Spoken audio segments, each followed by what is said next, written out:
Assalamualaikum warahmatullahi wabarakatuh. Sihat semua? Alhamdulillahirabbil alamin wassalatu wassalamu ala asyrafil anbiya'i wal mursalin wa ala alihi wa sahbihi ajma'in.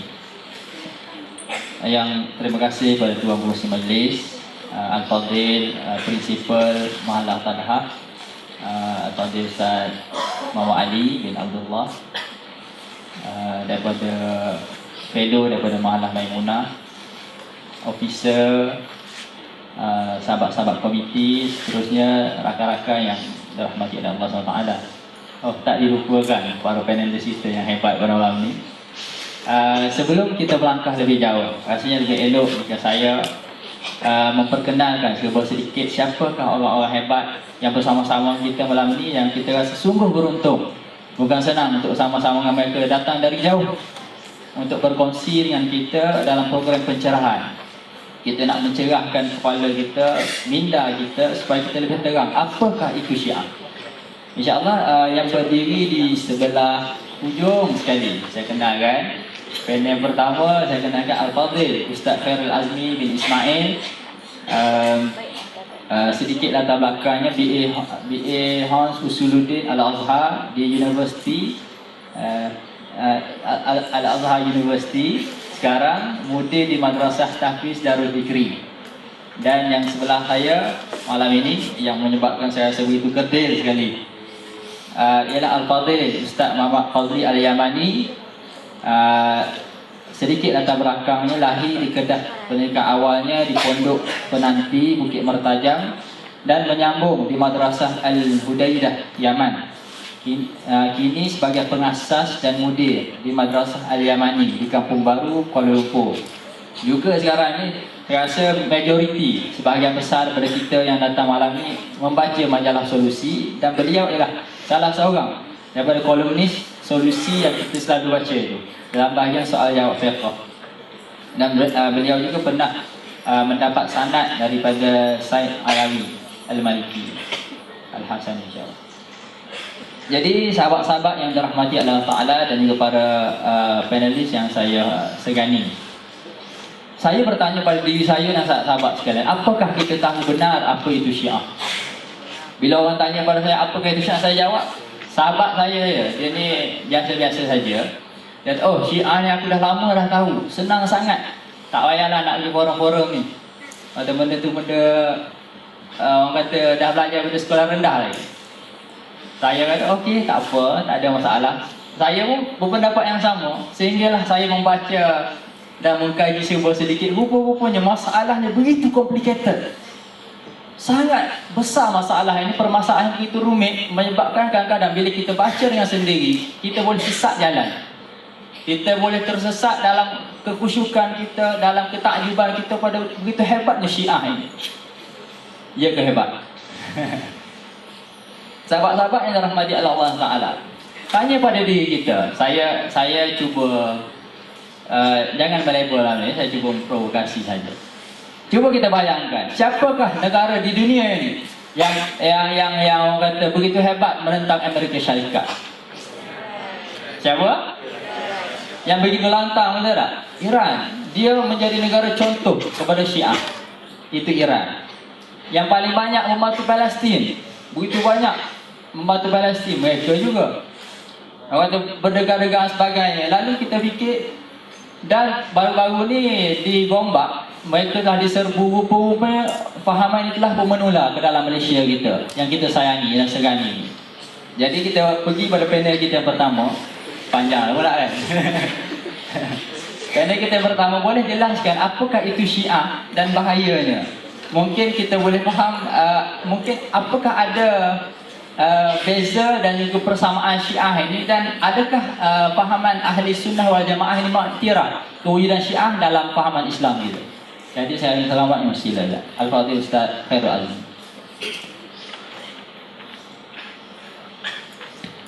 Assalamualaikum. Assalamualaikum.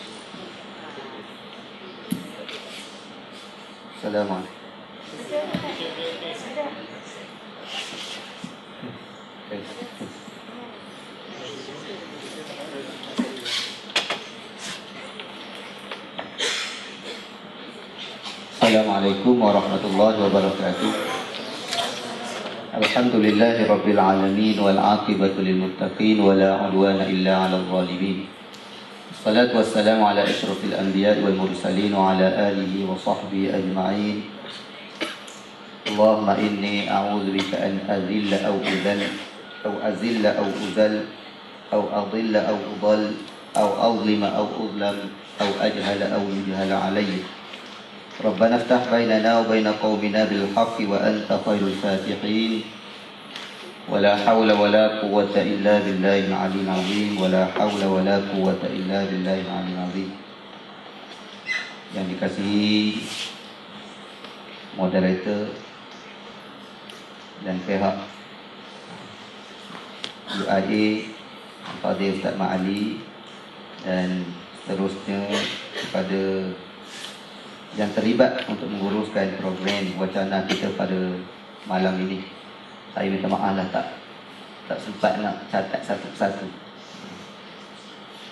Pertama-tama alhamdulillah kita bersyukur kepada Allah Subhanahu wa taala kerana kita pada malam ini kita ditemukan oleh Allah Subhanahu wa taala untuk kita membincangkan suatu tajuk yang agak kritikal, satu tajuk yang perlu kita fahami, satu tajuk yang kita, bagi saya, wacana pada malam ini sebagai permulaan untuk kita terus mengkaji dan terus mengkaji dalam masalah yang akan kita bincangkan sebentar lagi. Sahabat-sahabat muslimin, muslimat, pelajar yang dirahmati oleh Allah Subhanahu wa taala, sebagaimana yang kita tahu, bila sebut Syiah, kadang-kadang ramai di kalangan kita tak tahu apa makna Syiah itu sendiri. Saya nak memulakan makna Syiah dari sudut bahasa dulu. Kadang-kadang kita sebut Syiah, apa makna Syiah pun kita tak tahu. Asal makna Syiah itu sendiri. Syiah daripada kalimah bahasa Arab berasal dari kalimah sya'ah. Sya'ah dengan makna suatu perkara yang tersebar. Dan kalimah Syiah bererti atba' ataupun ansar, orang yang menolong, orang yang menyokong. Itu makna Syiah. Dan dia dinamakan Syiah kerana apa? Pada peringkat awal dulu mereka adalah penyokong, konon-kononnya menjadi penyokong kepada Sayyidina Ali karramallahu wajhah radhiyallahu taala anhu.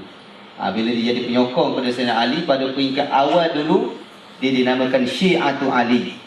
Mana penyokong, pendokong kepada Sayyidina Ali. Tetapi akhir-akhirnya Syiah ini telah menjadi satu nama dalam bahasa Arabnya, dinamakan isim alam bil ghalabah. Dah jadi suatu, bila sebut Syiah tak perlu lagi kalimah yang lain, telah difahami bahawa itu adalah golongan yang menyokong Sayyidina Ali karramallahu wajhah. Ini yang disebut di dalam beberapa kitab, beberapa kamus, di antaranya kamus Al-Muhit. Sahabat-sahabat yang dirahmati oleh Allah Subhanahu wa taala, saya nak sentuh sikit tentang apakah itu Syiah. Itu makna dia. Syiah menurut istilah, kalau kita tengok dalam beberapa kitab, kalau dia agak penakrifan Syiah ini agak berbeza di antara satu zaman ke satu zaman.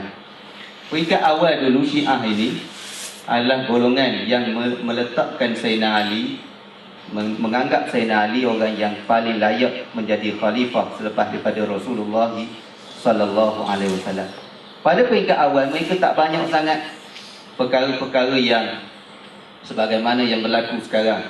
Pada peringkat awal, walaupun pandangan dia disanggah oleh sahabat-sahabat Nabi sallallahu alaihi wasallam yang lain, tetapi tidaklah sebagaimana yang berlaku pada hari ini. Ini kalau kita lihat apa yang didedahkan oleh salah seorang tokoh yang banyak membincangkan masalah ini, iaitu guru saya Al-Fadhil Dr. Muhammad Sa'id Ramadan Al-Buti. Dia merupakan ketua jabatan akidah, mantan ketua jabatan akidah di Jami'ah Dimashq, Syria. Dia menyatakan bahawa permulaan kemunculan Syiah ini berlaku di selepas selesainya bai'ah kepada Sayyidina Abu Bakar As-Siddiq radhiyallahu taala anhu. Itu sejarah asal kemunculan dia. Bila dibai'ahkan kepada Abu Bakar, ada beberapa orang yang berasa tidak berpuas hati dengan pelantikan tersebut, tetapi akhirnya perkara ini dapat disettlekan, dapat diselesaikan dengan Sayyidina Ali karramallahu wajhah sendiri telah memberi bai'ah kepada Abu Bakar untuk menjadi khalifah, iaitu disebut bai'ah tersebut berlaku setelah kematian Sayyidatina Fatimah radhiyallahu taala anha, 10 hari selepas kematian Sayyidatina Fatimah. Kemudian itu bibit-bibit permulaan munculnya Syiah. Tetapi dia muncul secara lebih hebat. Masa tu dia tak jadi macam mazhab lagi. Jadi seolah macam pengikut begitu saja. Tetapi akhirnya sebagaimana yang saya sebut tadi, dapat reda keadaan tersebut dengan tindakan yang memang ini kebijaksanaan Sayyidina Ali karramallahu wajhah sendiri. Kemudian di akhir pemerintahan Sayyidina Uthman radhiyallahu taala anhu, ketika itulah mulalah munculnya Syiah itu dikatakan sebagai mazhab. Sebab itulah kebanyakan ulama-ulama yang menulis tentang mazhab ini menyatakan bahawa aqdamul mazahib, Syiah ini merupakan mazhab yang tertua berbanding dengan mazhab-mazhab yang lain. Syafi'i ke Hanafi ke, dia lebih tua sebab dia bermula daripada zaman sahabat radhiyallahu taala anhum lagi. Dan di antara punca timbulnya kembali Syiah tersebut sebagai suatu mazhab disebut oleh Al-Imam Abu Zuhrah di dalam kitabnya Tarikh Al-Mazahib Al-Islamiyah. Dia menyatakan bahawa di antaranya golongan-golongan yang menjadi penyokong Sayyidina Ali kagum dengan kehebatan Sayyidina Ali, dengan kehebatan Sayyidina Ali dalam menguruskan begitu begini, dengan kepintarannya dan semua kekurniaan yang Allah Ta'ala kurniakan kepada Sayyidina Ali, menyebabkan mereka kagum. Tetapi dalam masa yang sama mereka lupa bahawa sahabat-sahabat lain juga ada kelebihan, ada kurniaan yang Allah Subhanahu wa Ta'ala berikan kepada mereka. Seterusnya, itu sejarah sepintas lalu kemunculan Syiah itu sendiri. Kemudian seterusnya berkaitan dengan Syiah, persoalan yang perlu yang saya rasa sangat-sangat penting, adakah Syiah ini merupakan satu ideologi di dalam Islam ataupun dia merupakan suatu agama yang di luar daripada Islam, satu mazhab di dalam Islam ataupun bukan mazhab di dalam Islam. Yang pertama sekali, saya suka menukilkan pendapat beberapa tokoh, di antaranya Imam Abu Zuhrah rahimahullahu ta'ala, salah seorang ulama Al-Azhar, meletakkan Syiah ini termasuk daripada golongan Al-Mazahib Al-Islamiyah. Dan begitulah juga beberapa tokoh-tokoh yang lain yang menulis tentang mazhab, di antaranya Imam Asy-Syahrastani dan yang lain meletakkan Syiah ini adalah golongan yang masih lagi dalam puak-puak Islam. Cuma satu persoalan, bila sebut mazhab yang dibincangkan dalam firak-firak dalam komuniti Islam ini, tidak semuanya mereka itu masih mengekalkan keislaman mereka. Tidak semua. Sebab dia bincang juga dalam Syiah ini, sebagaimana yang disebut di dalam kitab-kitab yang mengkaji dalam masalah ini, Syiah ni pun ada banyak puak. Sebab itulah kalau kita nak kata Syiah itu adakah dia keluar daripada Islam ataupun masih dalam Islam, kita nak jawab secara umum tak boleh. Itu pandangan saya, dan pandangan ini saya nukilkan daripada beberapa tokoh. Kerana apa? Di kalangan Syiah ada yang ulas, ada yang melampau. Yang ini yang diasaskan oleh salah seorang manusia yang terkutuk yang bernama Abdullah bin Sabah. Dia mengasaskan satu pandangan di dalam Syiah ini, iaitu satu pandangan yang menganggap Ali sebagai Tuhan. Ini memang dah kafir dah, memang dah jelas, tak perlu kita bahas, tak perlu kita bincang secara panjang. Dan di kalangan Syiah ada golongan yang mu'tadil, di antaranya Zaidiyah. Zaidiyah golongan yang mu'tadil, yang dianggap golongan yang pertengahan. Bahkan kalau kita tengok ramai di kalangan ulama-ulama yang besar yang diambil kira oleh ulama ahli sunnah sebagai rujukan, mereka di kalangan Syiah Zaidiyah.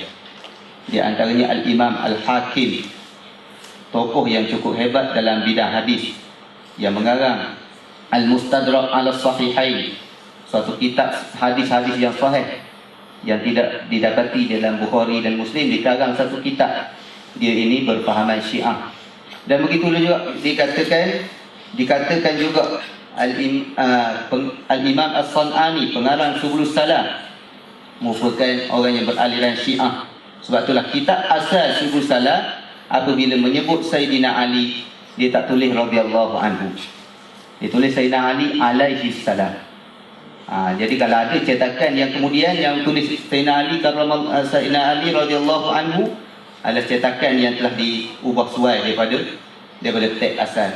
Jadi daripada sini dapat kita lihat bahawa Syiah ni pun dah bermacam-macam. Ada yang mu'tadil, yang dikira beraliran sederhana, dan ada yang melampau. Yang melampau tu sampai peringkat mendakwa Sayyidina Ali sebagai Tuhan.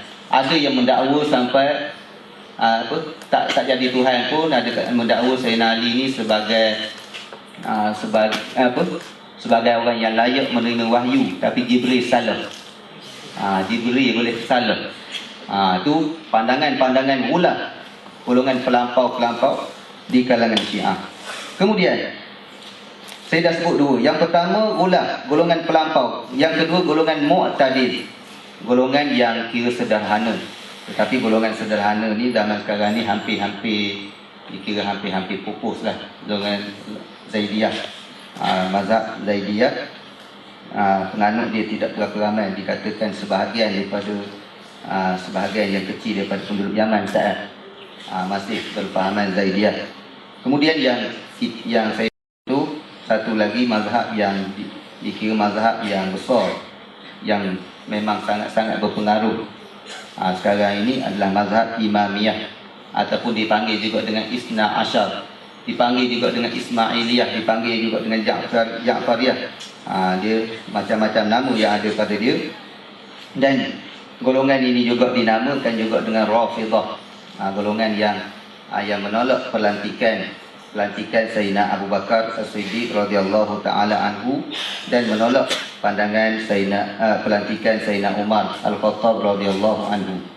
Dan berkaitan dengan Isna Asyar, berkaitan dengan Imamiyah, yang boleh kita katakan kebanyakan penduduk Iran dan sebahagian daripada penduduk Iraq sekarang ni bermazhab dengan mazhab ini.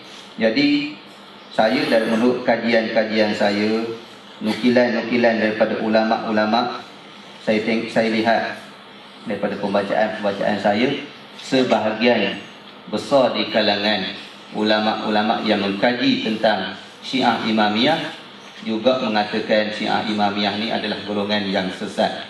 Tetapi tidak semudah itu untuk nak mengkafirkan mereka. Mereka golongan sesat, tetapi nak sebut kafir, kita al-aula kita jaga lidah kita. Sebab menurut mazhab ahli sunnah wal jamaah dia, untuk kita mengkafirkan seorang bukan suatu benda yang mudah. Lebih baik kita mengkafirkan sifat, tetapi kita tak mengkafirkan individu ataupun secara total. Syiah Imamiyah ni kafir, itu berat kita nak kata. Tetapi aliran-aliran tertentu yang dikeluarkan oleh mereka, kenyataan mereka yang mereka keluarkan, memang kadang-kadang jelas berbau kekufuran. Ciri-ciri kafir yang kalau kita buat kajian sebagaimana yang dikaji oleh Dr. Ali Salus, dia menulis 4 jilid berkaitan dengan Syiah Imamiyah. Begitu juga Dr. Ali Salabi menulis tentang Syiah ini. Menurut kajian-kajian mereka mengatakan bahawa Syiah Imamiyah ini adalah golongan yang sesat, tetapi agak susah untuk kita nak menghukum mereka sebagai kafir. Jadi bagi kita sesat itu dah jadi parah dah tu. Ibarat kalau mudah, kalau orang tanya Ustaz, tapi tak kapi macam mana Ustaz? Beginilah, kalau kereta tu accident tapi tak mati. Kita accident dah tapi tak mati. Itu sebagaimana yang sepintas lalu apa yang saya dapat pada berikan sebagai pusingan yang pertama ini. Cuma mungkin ada penambahan daripada panelis yang lain, dan saya berhenti setakat itu dulu. Wallahu alam. Assalamualaikum warahmatullahi wabarakatuh.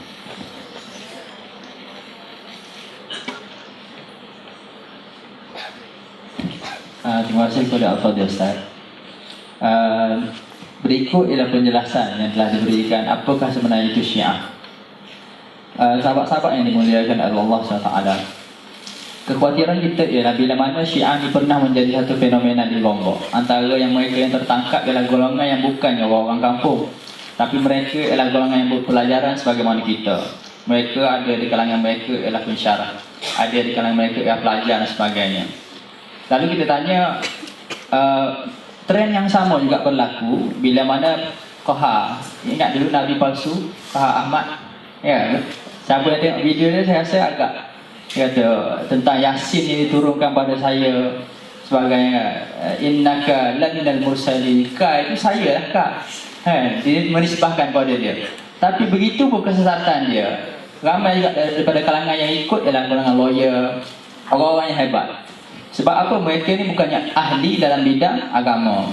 Sebagaimana sebab itu hari ini antara pros untuk kita melakukan pencerahan ini adalah supaya kita orang yang dalam kampus Kuantan lebih bersedia. Mungkin kampus UiA Gombak, benda ni fenomena berlaku. Ada di kalangan mereka orang Iran yang datang bagi benda-benda yang fakta, hujah dan sebagainya dengan orang-orang Syiah, mereka terpengaruh. Kita di Kuantan belum diuji lagi. Adakah kita yakin iman kita ini begitu hebat untuk menahan ujian, ataupun kita belum bersedia? Jadi kita pergi pada panel kita yang kedua. Panel yang kedua, persoalan yang kita nak timbulkan dari sudut dalam Syiah Imamiyah, antara imam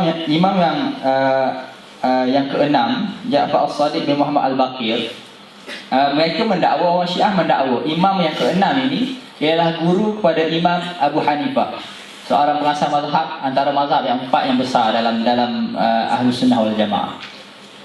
Persoalannya ialah bila mana menjadi guru, seolah-olahnya kita menerima, mengiktiraf kewujudan mazhab Abu Hanifah, mazhab Hanafi, tapi kita menolak ini tuan guru ni.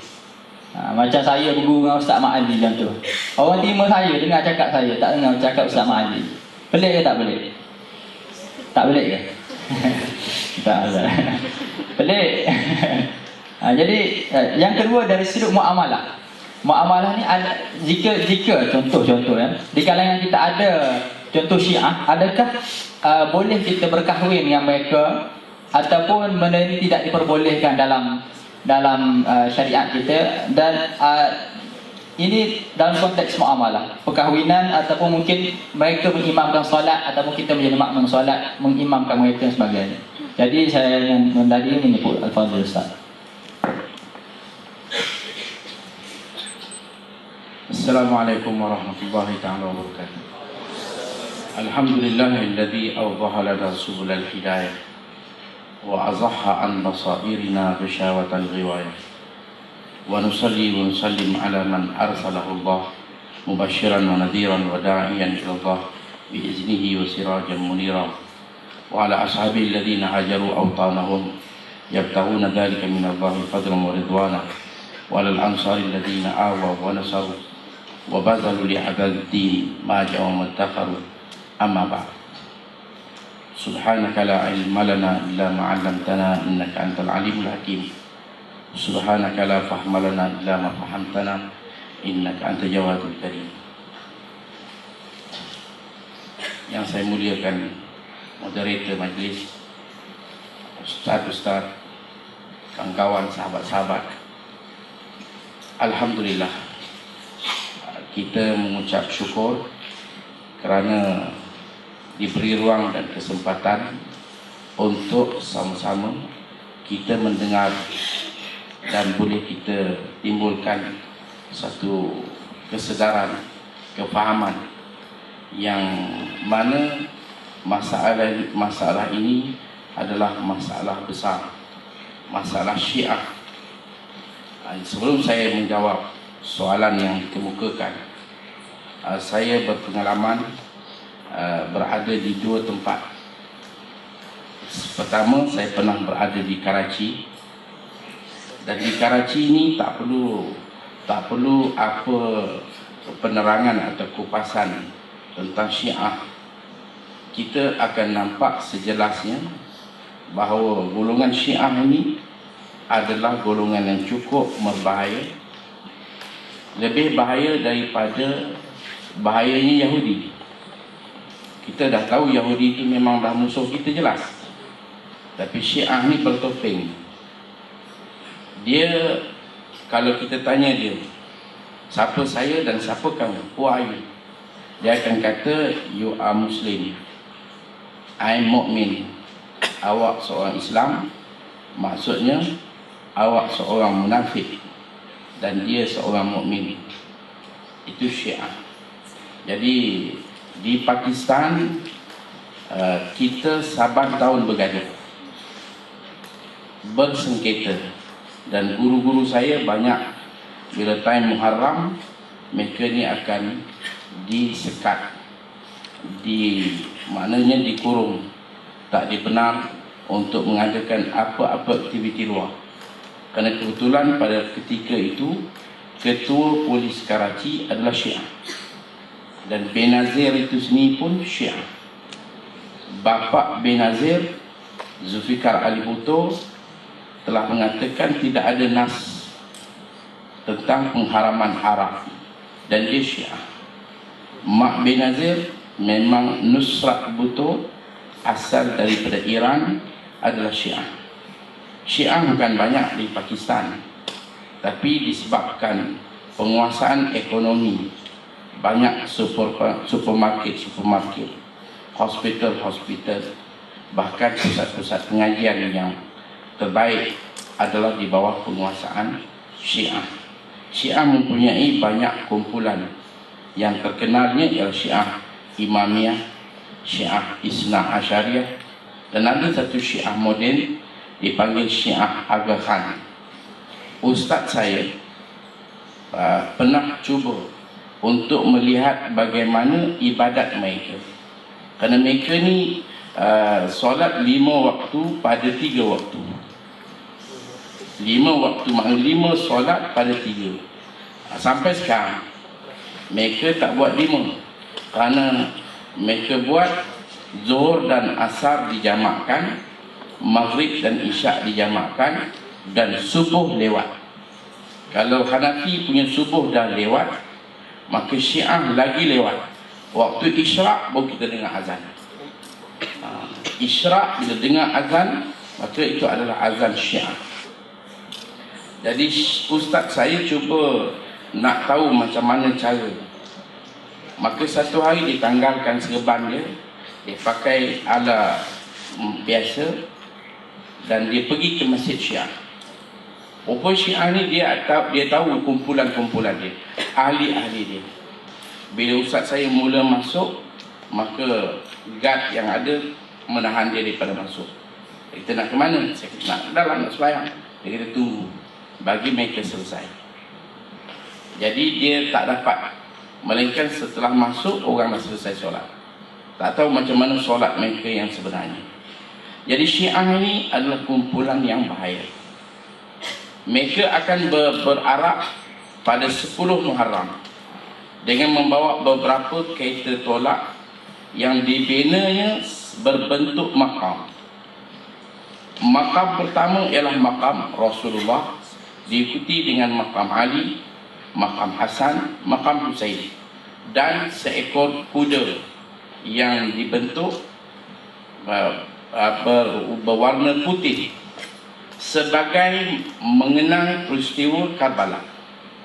Maka mereka akan berhimpun di satu tempat yang tak jauh daripada makam Ali Jinnah.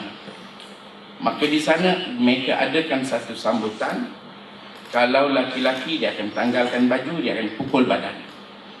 Kalau kita tengok macam Taipusan, adik-adik lah, Cuma Taijusan dicucuk, ini ditikam, dia pukul belakang.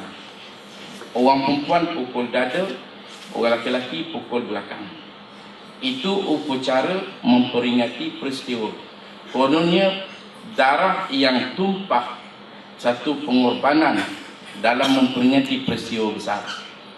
Kalau kita lihat hakikatnya sebenarnya itu adalah satu azab Allah untuk mereka di dunia. Belum sampai lagi mereka di akhirat, dunia dah kena azab. Kalau kita pergi ke Mekah, kita akan tengok di musim haji ada bas-bas yang tidak berbumbung. Banyak bas semua ada bumbung, ada aircon, tapi ada bas tak ada bumbung.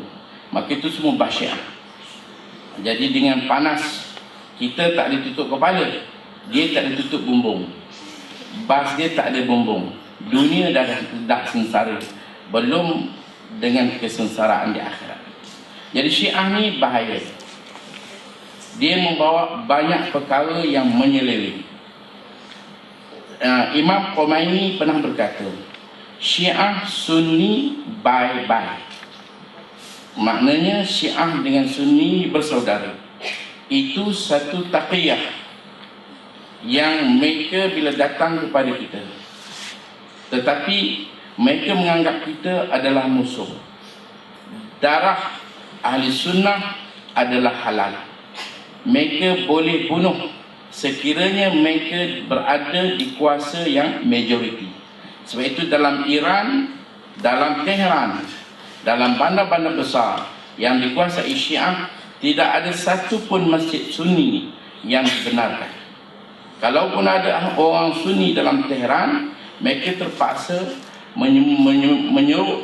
menyembunyikan ibadat mereka tanpa dikesan dan diketahui oleh orang-orang Syiah. Jadi Syiah ni satu pasukan atau satu gerakan yang memang wujud, dalam mana kalau kita lihat Allah Subhanahu Wa Taala buatkan dunia ini, Allah telah letakkan dua tempat, syurga dan neraka. Jadi di dunia ni akan ada dua kumpulan. Kumpulan yang akan pergi ke syurga dan kumpulan yang akan ke neraka. Allah tak buat manusia semua beriman, Allah tak buat semua manusia kufur. Jadi dengan sebab itu, golongan Syiah memang satunya kehendak Allah untuk mewujudkan kumpulan-kumpulan yang sesat, yang menyeleweng dan membawa manusia kepada satu penyesatan yang begitu jelas. Jadi suasana di Karachi tak perlu ada satu orang dulu, seorang daripada pensyarah UKM, saya ingat mungkin sekarang masih ada ataupun dah meninggal. Dia pernah kumpul pelajar-pelajar Malaysia dan menasihati kita supaya berbaik-baik dengan Syiah. Kita kata macam mana kita nak berbaik-baik, sedangkan guru-guru kita di madrasah-madrasah, di jamiah sedang mendapat ancaman. Contohnya guru saya, bila saya dah balik, saya dapat 5 orang guru ditangkap bila mana Syiah telah mengadakan satu perancangan yang cukup buruk, di mana ulama ni ditangkap, mereka diikat, setelah ditembak mati, diikat, dituang petrol dan dibakar. Ini Syiah. Kalau kita lihat, sanggup kita bakar ulama-ulama yang begitu gigih berjuang dengan mendidik masyarakat umat kepada agama, bukan hanya dibunuh, dibakar. Beginilah kedudukannya. Sebab itu sengketa yang tak ada sudah. Kalau kita nak cari jalan, apakah boleh kita duduk semeja mendapat satu perdamaian, mengelak daripada persengketaan? Kerana memang kita tengok musuh-musuh Islam akan ketawa melihat perbalahan di kalangan kita, terutama Yahudi, Nasara. Bila tengok orang Islam sama Islam gaduh, maka mereka akan menjadi lebih kuat dan lebih hebat, kerana orang Islam akan bersengketa. Jadi kalau kita ajak Syiah dengan Sunni, ayo kita berdialog, kita berbincang, kita cari jalan penyelesaian. Apakah ada titik untuk kita dapat satu keputusan yang kita tidak bersengketa. Kerana kita ada musuh yang lebih, iaitu Yahudi, musuh yang jelas, Nasara. Maka boleh ada perbincangan. Pernah diadakan satu perbincangan yang dianjur oleh PUM di Kuala Lumpur antara ulama-ulama Syiah yang datang daripada Iran dan ulama-ulama Malaysia. Tapi bila satu orang telah mengemukakan satu soalan kepada ulama-ulama Syiah, apa mungkin di Tehran diadakan juga perbincangan antara Sunni dengan Syiah di Tehran? Maka mereka diam. Kerana bagi mereka Sunni tak ada tempat, Sunni tak ada ruang, tak boleh selesai. Kerana dasar berbeza.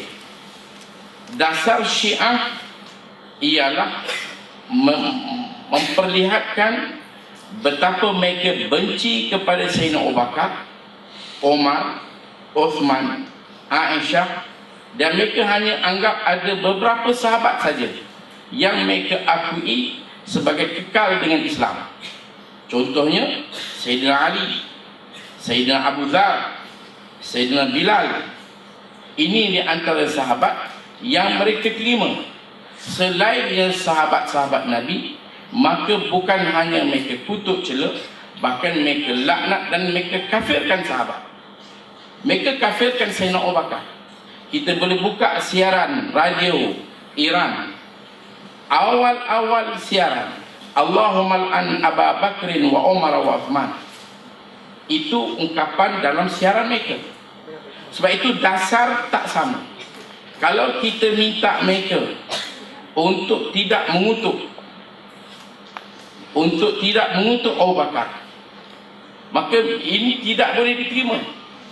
Kerana sudah sebati pegangan menganggap Abu Bakar adalah perampas, Abu Bakar adalah pengkhianat.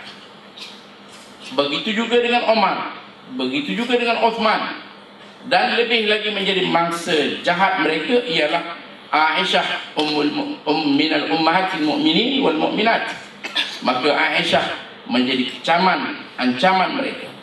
Jadi dasar yang menjadi pegangan mereka, mereka tidak akan sekali-kali bertolak ansur untuk tidak mengutuk dan tidak melaknat sahabat-sahabat ini. Jadi kalau kita pula balik pada orang Islam, boleh tak kita diamkan ataupun biarkan, tak apalah, kena kutuk-kutuk lah, asalkan kau juga orang Islam, kita juga mempunyai Tuhan yang sama, Quran yang sama. Maka tentu orang Islam tidak akan terima.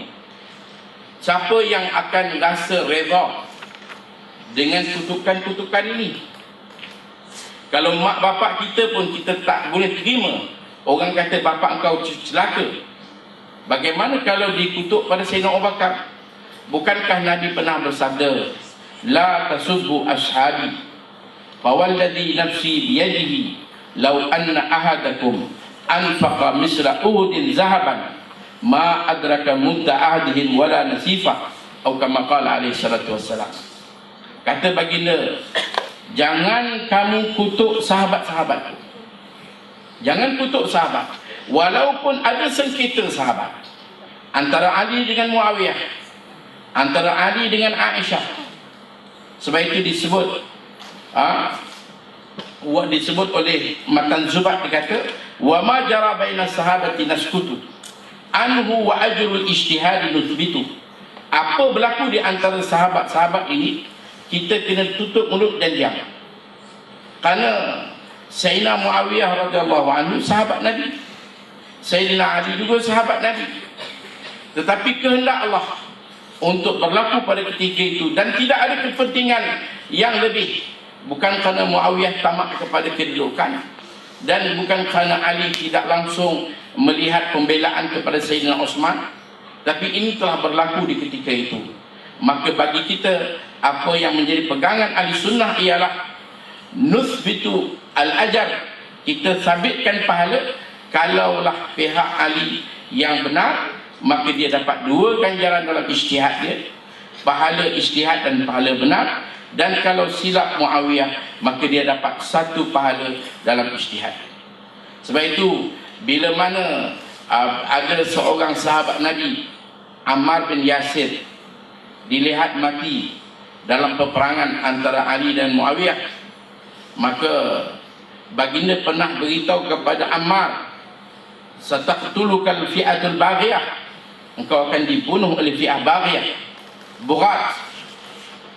Maka hadis ini masyhur, dikatakan kepada Sayyidina Ammar bin Yasir, apabila berlaku zaman berzaman ketika datangnya peperangan, maka dilihat Sayyidina Ammar mati, dia dalam keadaan sedang berpihak pada Sayyidina Ali.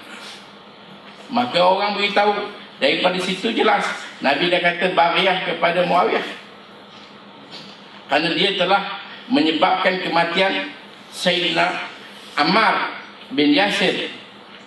Maka kata Muawiyah, sebenarnya Ammar bukan mati dengan saya, Ali lah yang menyebabkan dia mati, sebab dia telah berpihak pada Ali.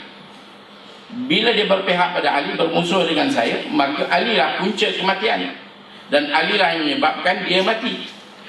Maka Ali jawab, kalau Ammar mati dengan sebab saya, maka Sayyidina Hamzah mati dengan sebab Muhammad, kerana Hamzah telah mati dalam peperangan Uhud disebabkan dia bersama dengan baginda dalam peperangan Uhud. Jadi saudara-saudara yang dimuliakan, memang satu sengketa yang tidak ada penyelesaian.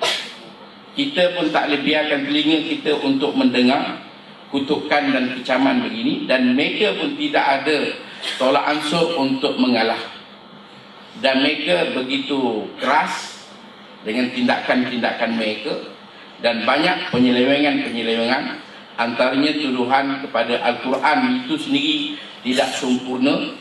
Masih ada 10 juzuk yang disorok katanya Al-Quran dalam jumlah 40 juzuk, dan mereka lebih berpegang kepada imam-imam, yang mana imam ini mempunyai kedudukan lebih tinggi, bahkan lebih tinggi daripada nabi-nabi, dan banyak penyelewengan. Dan bahayanya Syiah ini, Syiah ini bahaya. Dan sekiranya Syiah masuk dalam diri seseorang dengan kefahaman Syiah, bahkan kalau dah sebati, maka menyebabkan dia akan melihat saudara-saudara dia daripada kalangan ahli sunnah ini adalah halal darah mereka. Kalau dia boleh bunuh, dia akan bunuh. Tapi sebab dia sedikit, dia kecil, maka mungkin dia tidak bertindak untuk membunuh. Saya pernah jumpa dengan seorang kawan, sarjan polis Singapura. Dia kata ada 2 tetamu Syiah datang ke rumah dia.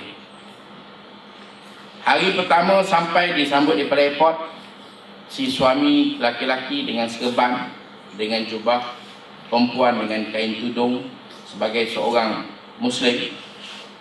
Jadi besoknya dia jadikan tetamu untuk bawa jalan-jalan mengelilingi Singapura untuk lihat sesuatu. Bila besok dia tengok yang si imam tadi pakai seluar pendek, dan yang si isteri tadi pakai gaun nampak lutut, dia pun terkejut. Semalam kau imam, sekarang ni jadi syaitan. Dalam hati dia kata, macam mana boleh berubah? Bila tanya macam mana awak punya kedudukan, maka dia kata Imam Khomeini berpesan, Islam hanya dalam Iran, luar daripada Iran bukan Islam. Awak nak buat apa luar daripada Iran ni, buatlah, bebas. Itu Syiah. Dan saya juga pernah berjumpa beberapa pelajar Malaysia yang belajar di Iran, dan saya tanya macam mana dengan muta'ah. Dia tak jawab kata saya suka, tapi dia kata ini syarat sempurna iman. Kerana bagi Syiah, kalau sekali muta'ah, dia sudah sampai darjat Sayyidina Hussein, 2 kali darjat Sayyidina Hasan, 3 kali darjat Sayyidina Ali, 4 kali darjat Rasulullah. Dan siapa yang tak pernah muta'ah, dia bukan daripada umat Rasulullah. Dan muta'ah ni apa? Muta'ah ni satu nikah, kontrak yang tidak perlu kepada wali dan saksi. Dalam mazhab Syafi'i, kita perlu wali dan saksi untuk meluluskan pernikahan. Makna sah, ada wali, ada saksi. Dalam mazhab Hanafi, mencukupi dengan saksi walaupun tak ada wali. dalam mazhab Imam Malik rahimahullah ta'ala, yang pentingnya ialah wali, kalaupun tak ada saksi. Tapi nikah kontrak, nikah Syiah ni tak perlu wali, tak perlu saksi. Hanya dua pasang laki-laki ini dengan mengeluarkan seorang ijab dan satu lagi kabul. Mungkin untuk satu pusingan, untuk 1 jam, untuk 1 minggu, untuk 1 bulan. Apabila berlalu tempoh yang ditetapkan, mereka akan berpisah secara automatik. Tak perlu dengan talak ataupun cerai ataupun pasah dan sebagainya. Jadi ada seorang pelajar Syria belajar di Pakistan.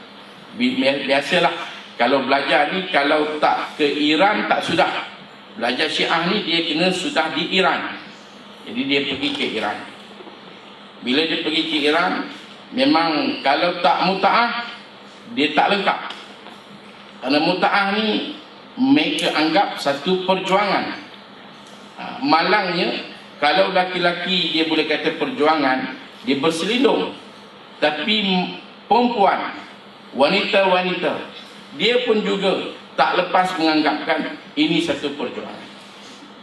Jadi satu orang pelajar Syria, kawan saya, dia kata bila dia bertemu dengan satu pasangan untuk muta'ah, maka pasangan dia menangis.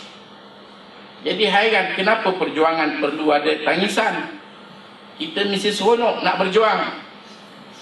Maka dia kata kerana awak akan pakai saya dan buang saya.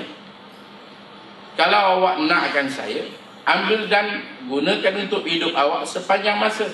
Bukan pakai buang, orang lain pula ambil kutip saya, pakai buang, pakai buang, pakai buang. Ini apa? Pampers.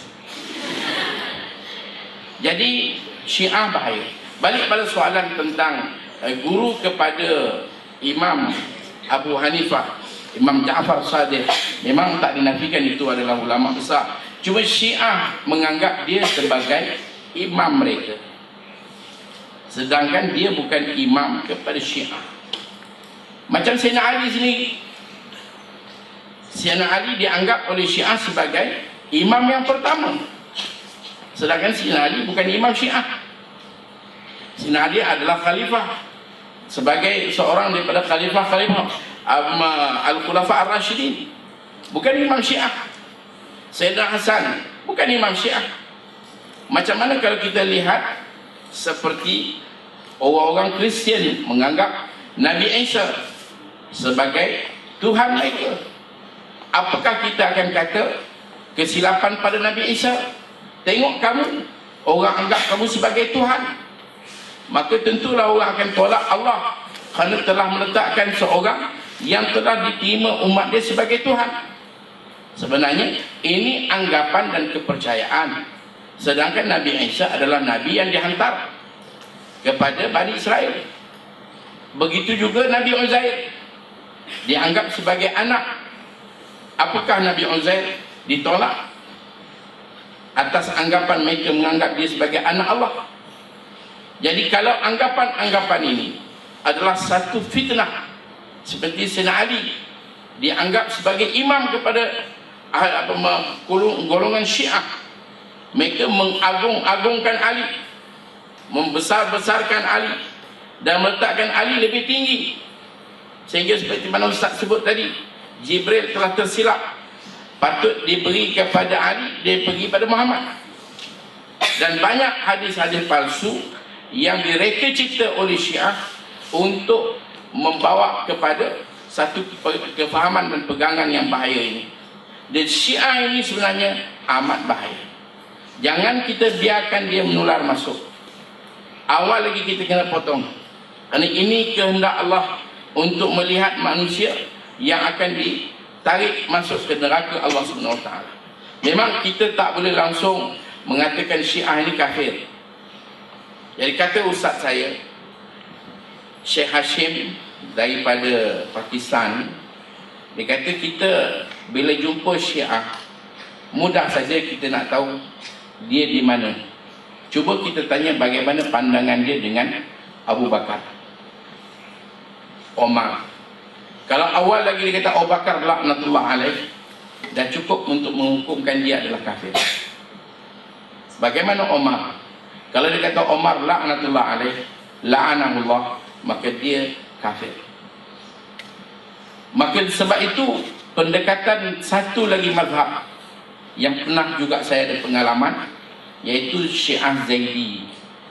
Syiah Zaidi ini sudah lama bertapak di Sana'a. Kata kawan saya, di Sana'a baru berapa tahun kedengaran azan hayya 'ala as-salatu khairun minan naum, subuh. Sebelum tu tak ada. Karena Syiah Zaidi dalam azan dia tak ada hayya as-salatu khairun minan naum, yang ada hayya 'ala khairil amal. Syiah Zaidi adalah Syiah yang sederhana, yang memang ulama Syafi'i memfatwakan bahawa solat kita sah di belakang mereka. Dan kalau kita tanya Syiah Zaidi, apa pandangan kamu mengenai Abu Bakar? Dia kata baik. Omar baik. Uthman baik. Ali lebih baik. Itu Syiah Zaidi. Dia sederhana dan kita tak ada sengketa dengan mereka. Syiah Zaidi ni dia ada musim-musim dia jamakkan solat dia. Kerana orang Yaman ni dia kuat makan daun. Dia panggil qat. Dia bukan makan telan, dia makan dihimpun kat sini. Daun tu mahal, dia ada beberapa kategori dia. Kadang-kadang saya pergi majlis pengajian, syekh saya pun memang kuat makan qat. Dia bagilah saya sikit, 1-2 helai. Makan dia rasa dia pahit. Dia tak mabuk. Dan dia bukan menghilangkan ingatan, tapi dia menguatkan tenaga, menguatkan fikiran. Dan kalau ngantuk, kena 2-3 layan masuk dalam mulut, hilang ngantuk. Bawa kereta pun boleh laju, dan boleh berjaga malam. Jadi hari Jumaat hari cuti. Selepas Jumaat, asar, maghrib. Jadi daun ini dia bila dah kunyah masuk banyak, nanti nak solat asar, nak tanggal, nak solat maghrib. Jadi apa mereka buat? Mereka jamakkan Jumaat dengan asar. Jadi saya tengok dekat Jami' Sana'a, lepas saja sembahyang Jumaat, orang berebut. Sana satu kumpulan, sini satu kumpulan. Saya ingat mereka solat jenazah ke solat apa? Rupanya solat asar. Itu Syiah Zaidi. Hari Jumaat mereka jamak. Kenapa jamak? Kena daun tadi. Jadi balik saya pada soalan tadi, memang tak heranlah kalau kita kata Guru Imam Abu Hanifah. Sebenarnya itu lontaran-lontaran yang dibuat oleh kuat Syiah. Tapi yang penting bagi kita, Syiah bahaya. Nabi beritahu umat akan berpecah kepada 73. Kalau Yahudi berpecah kepada 71, Nasara berpecah kepada 72, maka Islam berpecah kepada 73. Maka 71 Yahudi semua masuk neraka, 72 Nasara semua masuk neraka, 73 maka satu saja akan masuk syurga. Bila ditanya baginda siapa yang satu, maka baginda kata ma'ana alaihi wa ashabi. Maka inilah satu-satunya Ahlus Sunnah wal Jamaah. Ahlus Sunnah wal Jamaah yang dikatakan zahirina alal haq, dia akan kekal mendapat pertolongan, bantuan Allah dan kemenangan, kecemerlangan mereka sampai kiamat. Allah pelihara Ahlus Sunnah wal Jamaah daripada segala fitnah-fitnah yang merosakkan. Jadi saya rasa itu saja sebagai apa yang dapat saya perkatakan di sini. Terima kasih jazakallah kepada Al-Fadhil Ustaz Fadli Al-Yamani. Jadi begitu kita dapat cuba sedikit berkenaan apakah sebenarnya dari sudut muamalah kita bagaimana, dan juga dakwaan-dakwaan yang dibuat oleh mereka Syiah ni. Jadi sahabat-sahabat yang rahmati Allah Ta'ala, biasanya saya rasa tipikal lah. Kalau kata kita pergi program cerita, dewan kita akan penuh sampai keluar, sampai ke tangga pusing kat bawah rasa. Semua orang berebut nak dengar pasal cinta. Sebab apa? Kita daripada kecil dia biasa kan dengan benda-benda kecil, berseronok-seronok sebagainya. Bila bercerita tentang ilmiah begini, kita punya semangat itu kurang sikit. Jadi tak apa, ini saya rasa biasa bagi masyarakat kita. Cumanya selepas ini kita harap kita lebih bersemangat. Saya rasa perbincangan tentang Syiah ni terlalu luas dan terlalu panjang. Saya mendapat untuk pusingan yang kedua, insya-Allah selepas ni ada pusingan yang kedua, dan selepas itu akan ada sesi soal jawab. Jadi mana-mana yang rasa masih belum selesai bab Syiah sebagainya, boleh prepare siap-siap apakah soalan yang anda rasa anda masih keliru dan anda ditanya oleh Syiah sebagainya, apa benda masih lagi sakut. Masih lagi lekat lah. Apa benda lagi yang rasa tak selesai dalam bab Syiah ni. Kita akan sambung dalam sesi soal jawab, insya-Allah. Untuk pusingan kedua, kita berbalik pada Fadil Ustaz Fadli Al-Yamani. Dalam Malaysia juga, tak dapat tidak, kita tidak menafikan kewujudan ideologi-ideologi yang selain daripada Syiah, yang juga mungkin sama bahaya ataupun lebih bahaya daripada Syiah itu sendiri. Apa contohnya? Apa contohnya? Sekular, lagi liberalism, pluralisme agama, nasionalisme mungkin.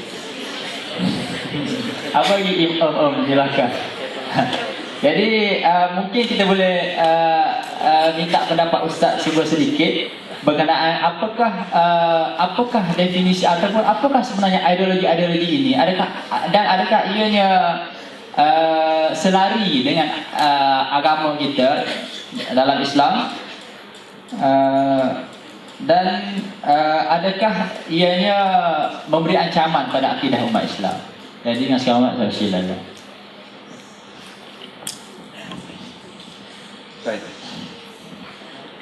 Masalah ideologi yang ada dalam negara kita, pertama sekali kita masih boleh rasa alhamdulillah negara dalam keadaan baik, kerana Islam masuk di negara Malaysia dengan pendekatan yang cukup cantik, iaitu kita bermazhab Syafi'i dan berakidah Asy'ari. Maka kita adalah majoriti. Maka pengajian-pengajian yang diadakan di sekolah-sekolah daripada peringkat rendah menengah masih lagi di landasan yang benar, iaitu dengan pendekatan mazhab Syafi'i dan juga akidah Asy'ari. Memang akan berlaku bermacam-macam kefahaman-kefahaman, terutama dibawa masuk oleh musuh-musuh Islam, dan negara kita pernah dijajah. Kita di bawah British, dan British ni kita tahu satu kuasa dunia yang begitu licik, begitu pintar melakukan ragam-ragam di dalam dunia. Dia sebenarnya lebih dahsyat daripada Amerika. Amerika ni pak turut dia yang menggerakkan sebenarnya British. Sebab itu British banyak negara yang dijajah. Cuma di Malaysia, apabila British berada memerintah sekian lama, dia tak dapat mengubah pegangan orang-orang, khususnya orang Melayu, daripada kefahaman fiqh Syafi'i, iaitu daripada sudut ibadat kita, muamalah kita, munakahat kita. Mungkin muamalah tak begitu kemas, tapi munakahat kita, dan daripada sudut akidah kita. Dan akidah adalah tonggak asas, dan akidah ini penting. Jadi di ketika itu, benteng besar kepada kekuatan umat Islam Melayu di Malaysia ialah perjuangan ulama-ulama pondok. Ulama-ulama pondok inilah yang telah menyelamatkan kita sampai ke hari ini. Cuma mereka ni telah dilupakan, dipupuskan dengan secara sengaja atau tidak sengaja, dan dilenyapkan daripada kenangan umat Islam. Sejarah hari ini telah membangkitkan orang-orang yang tidak berjuang dengan perjuangan sebenarnya dan dilabelkan sebagai pejuang, sedangkan ulama-ulama pondok mereka lah benteng besar. Kita tak pernah dengar di ketika-ketika dulu bahawa orang-orang Melayu murtad atau orang Melayu lari daripada pegangan. Memang lama British pegang, dia tidak boleh mengusik dan dia tidak boleh ubah, kerana pondok adalah satu institusi yang cukup kemas. Walaupun kita tengok hari ini pondok macam sengit nak rebang, nak runtuh, tapi dia bukan penting bangunan, dia pengajian. Pengajian yang berbentuk talaqi, pengajian yang berbentuk sanad, pengajian yang berbentuk tarbiyah dan didikan. Sebab itu sampai hari ini tok-tok guru pondok digeruni, ditakuti. Kalau dia keluar berjalan, dia pelajar senyap, berbanding dengan pensyarah-pensyarah. Siapa takut? Kadang pensyarah pula jadi takut. Saya pernah di Bangladesh. Saya kebetulan, saya pernah dulu pengalaman belajar setahun saya di Bangladesh, 5 tahun saya di Pakistan. Jadi di Bangladesh saya ada satu ulama, dia pun badan kecil, kurus, jalan bawa tongkat. Jadi satu orang pun tak ada pintas dia, ikut belakang dia. Saya kata apalah lambat sangat, saya pintas di depan. Orang semua marah saya. Rupa-rupanya dia seorang Syekhul Hadis. Digeruni dan ditakuti. Bunyi dia punya tongkat dia, orang senyap. Seperti pernah berlaku di zaman Islam, bila Abdullah bin Mubarak kalau dia pergi satu-satu kampung, maka kampung itu akan jadi siang, akan jadi malam, kerana orang begitu kasih kepada Abdullah bin Mubarak, begitu hormat dan sanjung, datang daripada pelusuk kampung, sehingga debu-debu naik berterbangan menyebabkan gelap tak nampak mana dia orang. Abdullah bin Mubarak kalau dia bersin dalam pengajian dia, Hashim tersenyap seketika. Bila dia kata Alhamdulillah, maka kedengaran hampir satu bandar, Yarhamkallah, satu sambutan yang begitu hangat. Jadi ulama-ulama pondok inilah benteng yang telah menyelamat negara kita daripada ancaman-ancaman ideologi-ideologi yang rosak. Ideologi ni kita lihat, kita ada dia punya mizan. Selagi tidak membawa kepada merosakkan akidah, jangan sampai ada kefahaman agama itu sama. Ada juga hari ini kadang-kadang datang daripada pihak-pihak tertentu menganggap alah Islam dengan Islam dengan bukan Islam ni sama saja. Mungkin kita boleh kata orang Islam dengan orang bukan Islam ni sama orang, tapi agama tidak sama. Islam adalah agama tauhid, bukan Islam adalah syirik, kufur, najis. Mana boleh tauhid disamakan dengan bukan Islam. Jadi bagi saya, kita punya pendekatan masih jelas. Akidah kita dan fiqah kita, cuma masalah muamalah kita ada sedikit yang mungkin perlu diatasi supaya dapat kita selesaikan masalah muamalah yang hari ini jadi nama. Sebab itu kalau kita tengok bank-bank hari ini semua dah letak dengan pengendalian secara Islam. Bahkan kadang-kadang ada majlis-majlis, forum-forum yang mengendalikan sistem perbankan Islam yang dikendalikan oleh bukan Islam.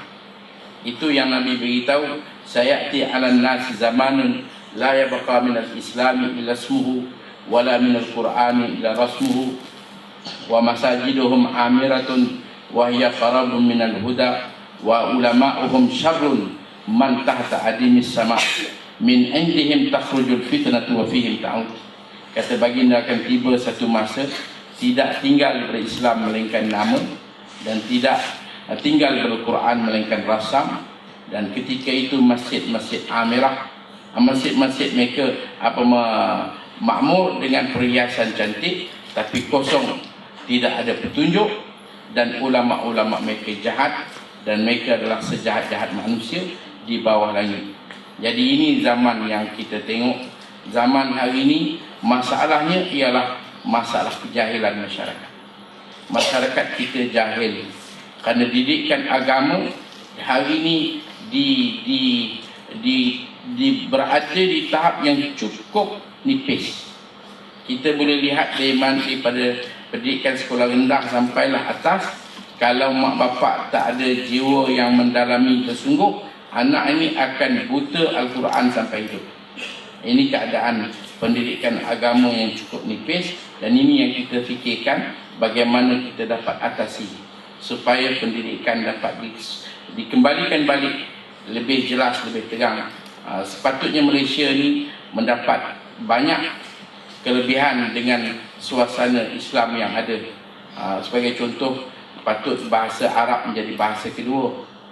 Hari ini bahasa Arab tak tahu berapa nama.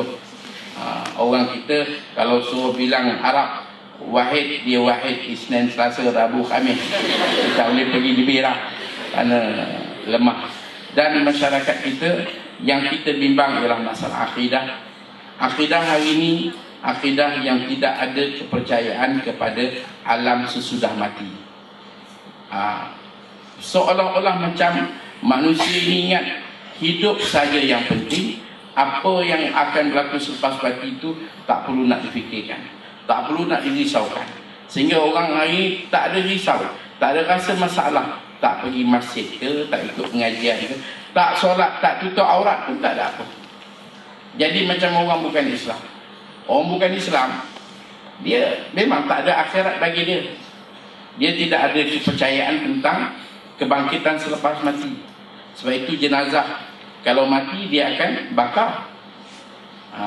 Tambah saya baru ni saya berkesempatan pergi ke Kamboja. Jadi dia kata satu kawan kata, Ustaz, sekarang ni bukan bakar lagi dah, dia pun dah canggih dah.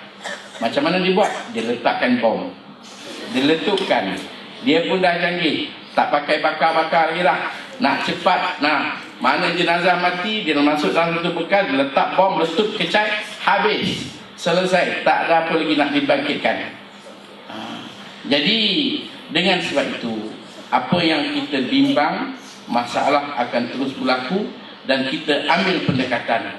Baliklah kita, kerana benda ni ada satu orang British datang daripada England ke Karachi, tempat guru saya.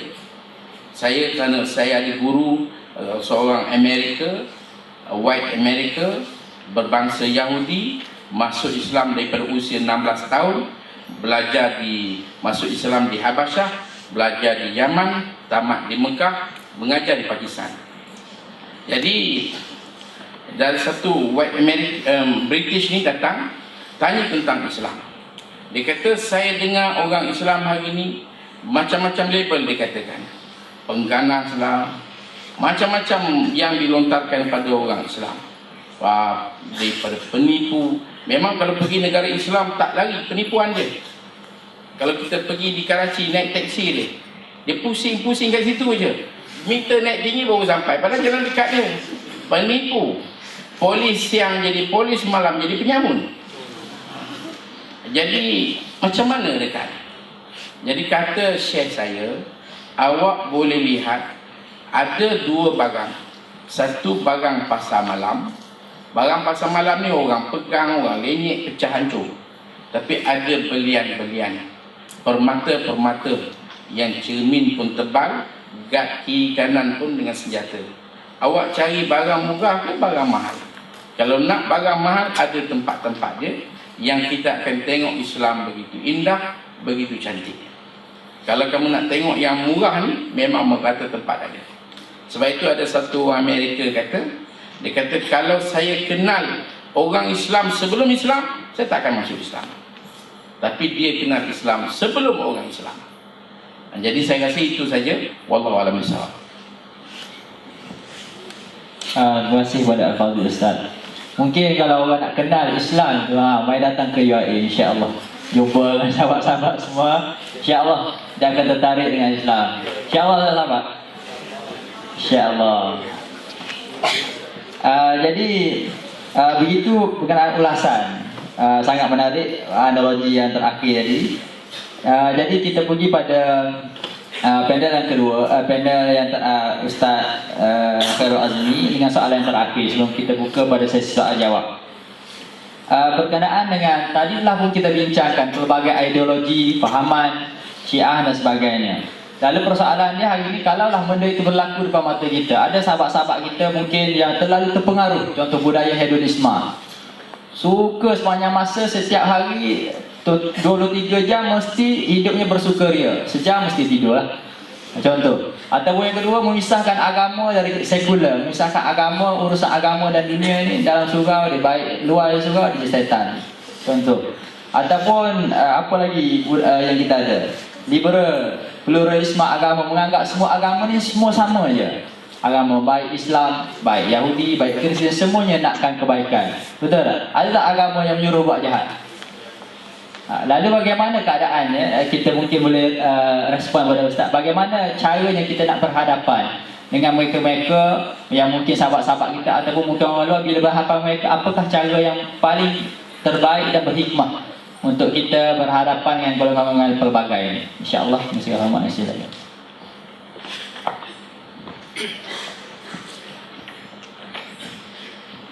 Bismillahirrahmanirrahim. Saya pada pusingan yang kedua ini ditanya berkaitan dengan ideologi. Yang pertama sekali suka saya menyatakan bahawa kalau kita lihat, saya nak undur sikit ke belakang berkaitan dengan Syiah tadi. Suatu benda yang kita menjadi perlu, yang kita sedia maklum, bahawa apabila disebut Syiah, persepsi masyarakat Malaysia terhadap Syiah adalah negatif. Umum masyarakat Malaysia bila sebut Syiah, mereka menganggap adalah satu golongan yang negatif, golongan yang tak betul, golongan yang menyeleweng. Waktu kebanyakan masyarakat Malaysia, apabila persepsi mereka negatif, jadi bagi saya dia bahaya. Tetapi kekuatan yang ada pada pandangan-pandangan masyarakat, dia ada jati diri dia yang tersendiri. Walaupun dia bahaya Syiah ini, tapi secara umumnya masyarakat Malaysia ada sedikit jati diri. Kerana awal-awal lagi meletakkan Syiah ini sebagai suatu kumpulan yang menyeleweng. Ini persepsi kebanyakan masyarakat Malaysia. Kemudian yang kedua saya nak sebut, kadang-kadang aliran-aliran lain yang juga banyak kecanggahan dengan dari sudut fikrahnya dengan agama kita, tetapi persepsi masyarakat adalah positif. Yang ni bagi saya agak bahaya juga. Masyarakat tidak menganggap dia suatu kesalahan. Di antaranya apa yang pengerusi sebut tadi, fahaman sekular, memisahkan agama dengan kehidupan. Walaupun fahaman ini dulu dengan kini dah agak berbeza. Kalau dulu banyak orang kata begitu begini berkaitan dengan sekular ni, tapi sekarang ni dia sudut pemahaman tentang sekular, orang dah tak berani dah nak kata politik suku, agama suku, masjid suku, luar masjid suku. Jarang dah kita dengar fahaman-fahaman yang dilontarkan secara terus terang. Tetapi realitinya dia sudut amalannya, memang amalan sekular itu amat berleluasa. Kalau kita lihat masyarakat Malaysia sendiri, saya berpengalaman berapa kali pergi umrah dan baru ni pergi haji. Fahaman sekular yang ada dalam kepala manusia, dalam amalan manusia memang berlaku sungguh. Masyarakat kita pergi ke Mekah, seorang yang tak menutup aurat pun kita tak nampak. Seolah-olah di Mekah itu tempat ibadat, luar bila balik Malaysia dosa pahala tak ada, masuk masjid baru kira dosa pahala balik. Memisahkan kehidupan dengan agama. Ini sekular. Dan sekular ini kebanyakan kebanyakan daripada masyarakat umum yang tidak mempunyai fikrah agama yang betul, menganggap dia adalah perkara yang remeh, perkara biasa, bukannya suatu masalah yang besar. Berbanding dengan Syiah, pandangan negatif tu dah ada dalam kebanyakan kepala masyarakat Malaysia. Tapi sekular, kebanyakan masyarakat merasa tak kisah. Tak kisah memisahkan agama daripada kehidupan. Kemudian begitulah juga aliran liberal.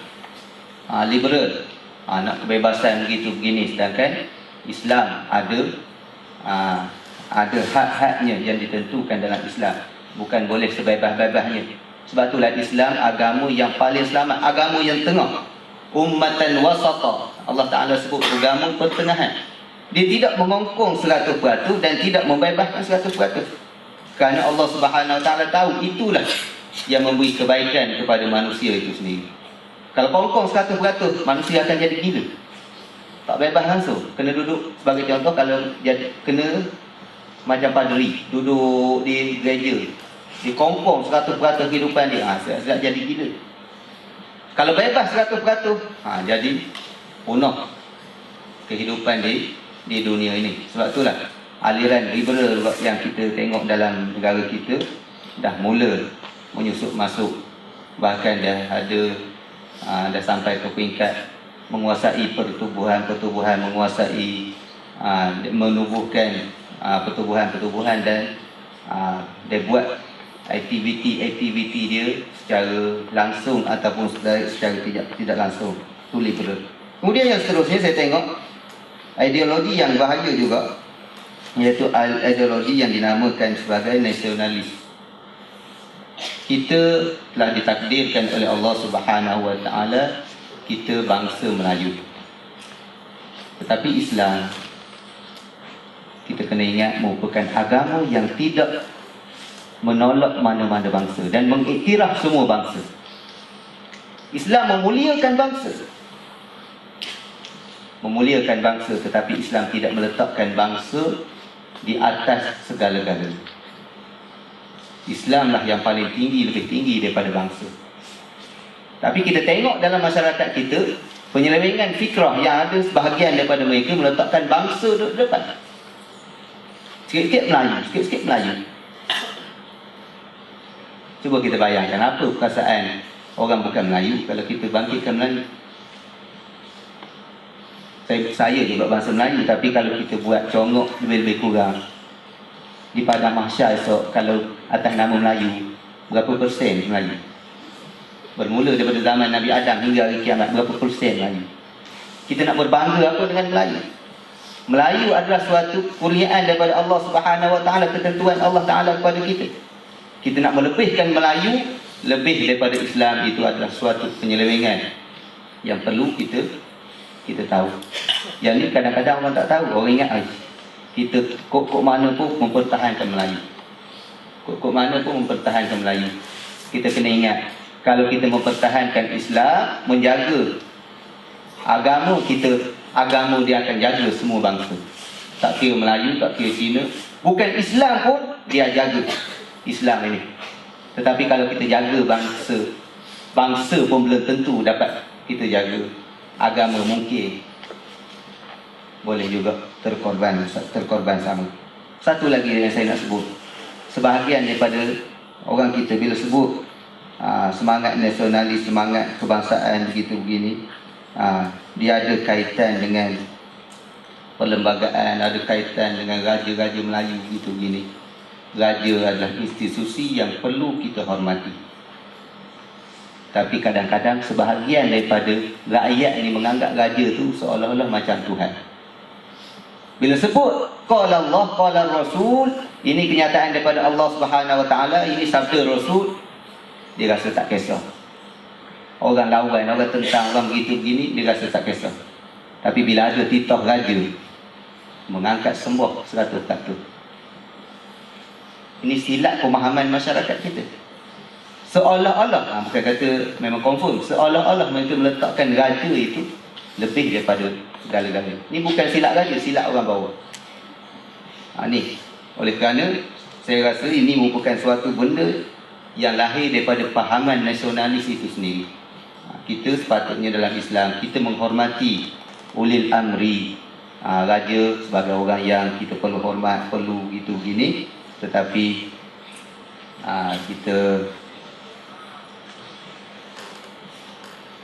tapi orang yang macam kita ini, orang yang bawahan ini, kita kena fahamlah masalah yang seumpama ini.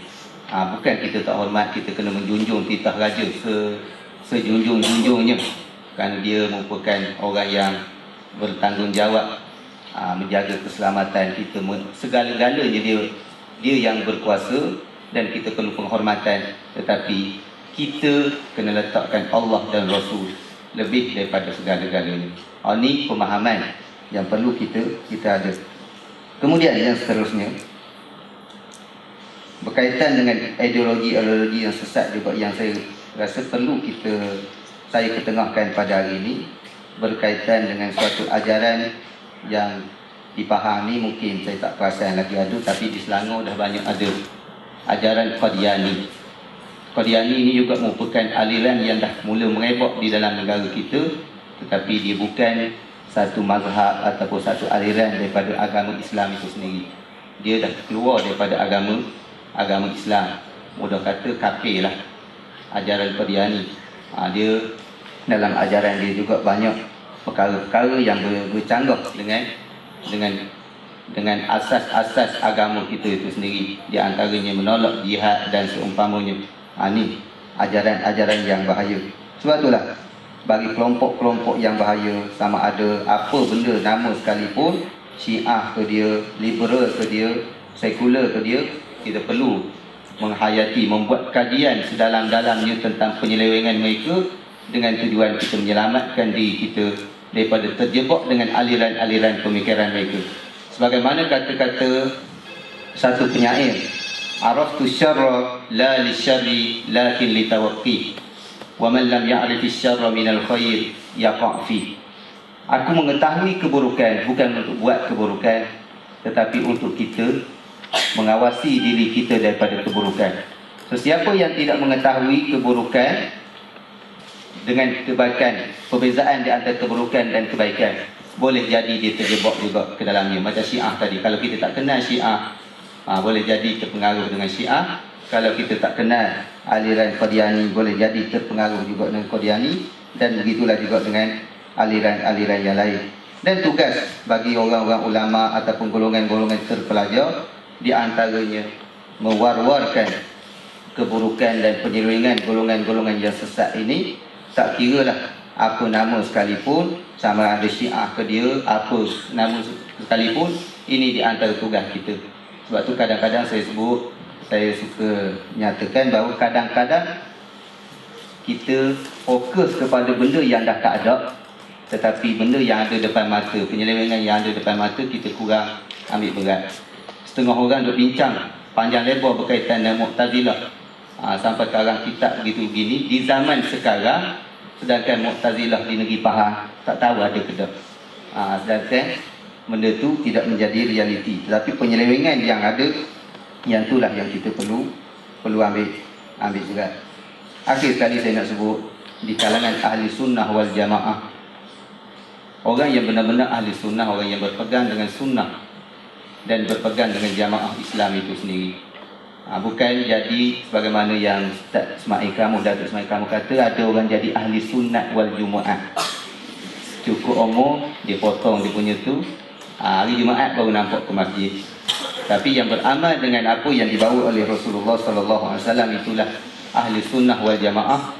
Dan di kalangan ahli sunnah banyak yang boleh saya namakan sebagai ahli sunnah jadian, mengaku ahli sunnah tapi tidak mengamalkan sunnah itu sendiri. Berapa ramai orang yang macam tu. Itulah sedikit pandangan daripada saya. Akhir sekali, saya aqul qouli hadza wa astaghfirullah azim li wa lakum. Assalamualaikum warahmatullahi wabarakatuh.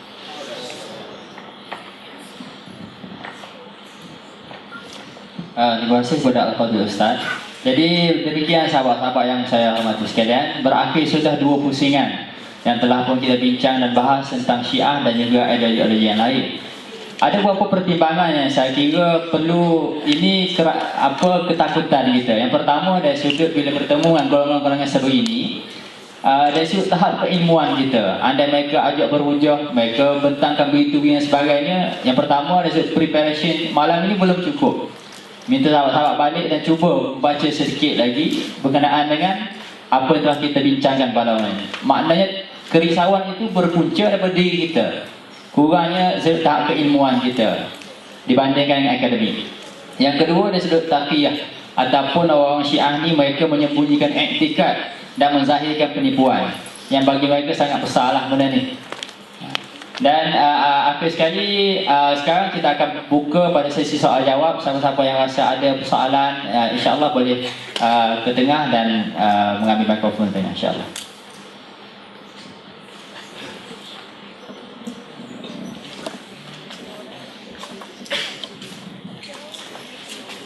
Bismillahirrahmanirrahim. Assalamualaikum warahmatullahi. Pertamanya saya ucapkan terima kasih kepada pengurusi dan panel atas penjelasan yang begitu baik. Cuma saya minta pengurusi kalau izinkan saya 3 soalan untuk pencerahan daripada panel. Boleh? 3 soalan. Sila ringkas ya. Okey, yang pertama saya ingin minta penjelasan kerana Syiah suka berhujah dengan hadis Saqalain. Hadis aku tinggalkan sunnahku dan juga ahlul baitku. Quran dan juga ahlul baitku. Saya minta penjelasan bagaimana ustaz menjawab Syiah dalam bab ni. Yang keduanya, saya nak tanya tentang peranan Parsi dalam Syiah. Kerana apa yang saya tahu, Syiah tak mengambil keturunan Hasan, walaupun Hasan pernah menjadi khalifah, tetapi dia mengambil Hussein. Disebabkan isteri Hussein, Shah Banu, merupakan Empire Sasani. Dia antara putri Parsi. Dan juga kita tengok silsilah semua ambil di keturunan Hussein. Jadi minta ustaz ulas berkaitan perkara ni. Ketiganya, saya lihat kebincangan Syiah dalam memilih 12 imam di kalangan mereka, di mana pada Imam Ja'far Sadiq, 6 imam sebelumnya dia sepakat. Pada imam yang ke-7, Ja'far telah meninggal. Golongan Ismailiyah mengambil Ismail bin Ja'far. Manakala golongan imam 12 mengambil adik dia Musa Al-Kadzim. Sehingga munculnya imam 12. Dan imam 12 telah digaibkan pada tahun 260 Masihi, 260 Hijrah. Jadi saya nak minta ustaz ulas bagaimana kepincangan dalam mazhab Syiah dalam bab Mahdi. Apakah ciri-ciri Mahdi mereka ni sama dengan Mahdi kita? Sebab ada yang mengatakan Mahdi mereka sebenarnya adalah Dajjal di sisi Ahli Sunnah wal Jamaah. Dan bercakap dalam bahasa Hebrew dan berhukum dengan undang-undang Sulaiman dan Daud. Jadi saya minta mungkin ustaz boleh ulas perkara ini, insya-Allah, untuk kita semua. Masya-Allah.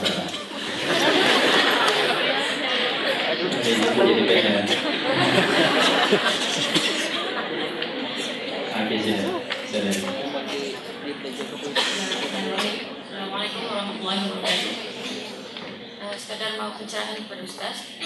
Terdapat statement anak terdengar di mana dikatakan bahawa hubul wasani minal iman. Wasani ialah negara, kewatan ataupun wasani. Apakah bezanya di mana nationalism lebih bahaya ataupun tidak daripada racism? Apakah beza nationalism versus racism?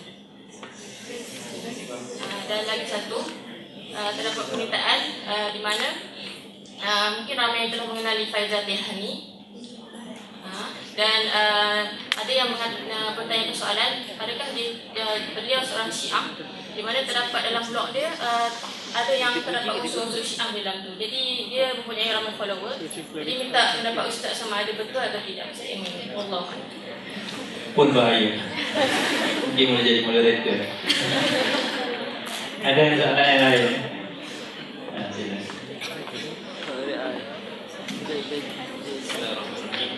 Assalamualaikum warahmatullahi wabarakatuh. Baik, soalan saya praktikal sikit lah. Sebab saya dari UTM, dan di UTM memang kami ada ramai sekelingiran. Dan kesnya ialah saya nak tanya mengenai, kalau boleh Ustaz tolong jelaskan tentang bahaya taqiyah. Kerana di UTM apa yang berlaku adalah mereka nak berkahwin dengan pelajar-pelajar perempuan kita, dan mereka berkata mereka sanggup melakukan taqiyah di hadapan keluarga mereka, keluarga perempuan, menzahirkan bahawa mereka adalah golongan Sunni, tapi bila dah kahwin sebenarnya mereka adalah golongan Syiah. Jadi saya harap Ustaz boleh jelaskan lagi tentang bahaya taqiyah ni supaya pelajar-pelajar perempuan kena berhati-hati lah. Dan kedua, menyahut menyahut seruan daripada moderator menyahut seruan pada moderator tentang pembacaan.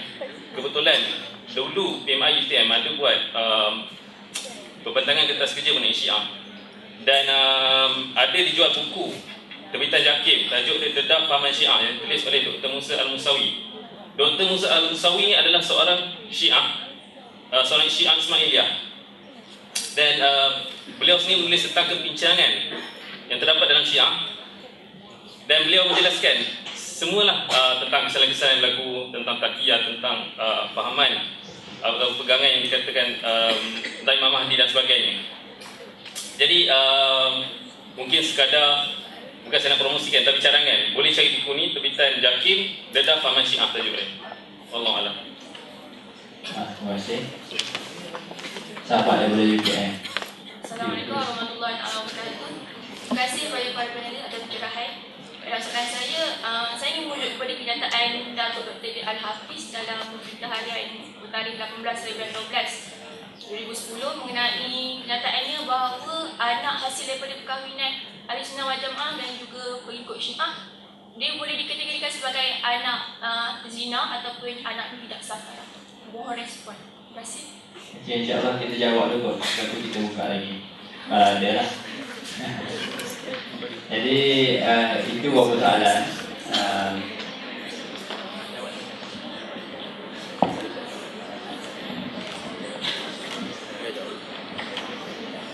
Assalamualaikum warahmatullahi wabarakatuh. Saya nak respon kepada beberapa soalan yang lebih lagi. Saya nak serah kepada panelis yang kedua. Yang pertama, saya nak respon berkaitan dengan apa yang disebut sebagai hadis Hubbul Watan Minal Iman tadi. Yang pertama sekali, hadis ini kalau kita rujuk dalam kitab-kitab hadis, dia adalah hadis yang palsu, bukan hadis. Hubbul Watan Minal Iman bukannya hadis. Sahabat-sahabat boleh rujuk dalam kitab, di antaranya Kashful Khafa karangan Imam Ismail Al-Ajluni, dan beberapa kitab-kitab hadis yang menghimpun hadis-hadis maudhu', Tazkiratul Mawdu'at Imam Az-Zahabi dan seumpamanya, mengatakan ini bukan hadis. Hubbul Watan Minal Iman bukannya hadis. Kemudian saya nak sentuh berkaitan dengan buku Asy-Syiah wa Tashayyuh, iaitu bedah fahaman Syiah. Memang jika kita baca buku tersebut, Dr. Al-Musawi menyatakan bahawa di kalangan Syiah pun ada bermacam-macam jenis. Dia kata ada yang dalam buku tu dia seolah-olah mempertahankan Syiah Imamiyah, yang bagi dia masih tidak boleh dihukum sebagai kafir. Dan pandangan ini bukan hanya pandangan dia saja, tapi sebahagian daripada ulama ahli sunnah juga ada yang sependapat dengan Dr. Al-Musawi ini. Di antaranya yang saya nak sebut di sini iaitu Dr. Wahbah Az-Zuhaili, guru saya, ketua jabatan fiqh, mantan ketua jabatan fiqh di Jami'ah Dimash. Dia sependapat juga mengatakan bahawa di kalangan Syiah ada yang Syiah Imamiyah ada yang menyeleweng dan ada yang masih mempertahankan keadaan mu'tadil mereka. Dan gitulah juga setengah-setengah pandangan yang lain. Sebahagian daripada ulama ahli sunnah memang menolak terus Syiah secara Syiah Imamiyah secara total. Yang menolak pun ramai di kalangan ahli sunnah, ulama ahli sunnah yang masih menerima pun ramai. Yang saya sebut tadi di antara tokoh-tokoh yang menganggap itu merupakan suatu benda yang boleh diperbincangkan. Cuma masalah taqiyah tak taqiyah itu benda yang susah untuk kita nak tahu. Kadang-kadang mungkin memang berlaku sungguh taqiyah depan lain, belakang lain. Benda yang susah tetapi bahaya. Taqiyah ni susah kita nak kenal dia taqiyah ke tak. Begitu gini, tapi memang sangat-sangat bahaya. Dan tak mustahil juga Dr. Musawi pun dalam buku dia tu, dalam mempertahankan Syiah, mengatakan ada yang muqtadid, tak mustahil juga dia bertaqiyah juga dalam penulisan tersebut. Itu sedikit itu. Dan dalam saya nak sentuh sikit berkaitan dengan takrib di kalangan mazhab Sunnah dan Syiah. Dan apa yang kita tengok berlaku, sekarang ni dia ada satu lujnah takrib mazahib, di antaranya yang dianggotai oleh Dr. Wahbah Zuhaili sendiri. Sebab itulah ulama-ulama ahli sunnah yang terlibat dengan takrib ini, dia tidak berani mengatakan Syiah di Iran itu kafir. Tu maknanya saya nak membukakan minda sahabat-sahabat sekalian. Tapi yang saya nak sebut tadi, macam orang accident lah, kalau tak, walaupun tak mati, kalau koma tu boleh tahan juga.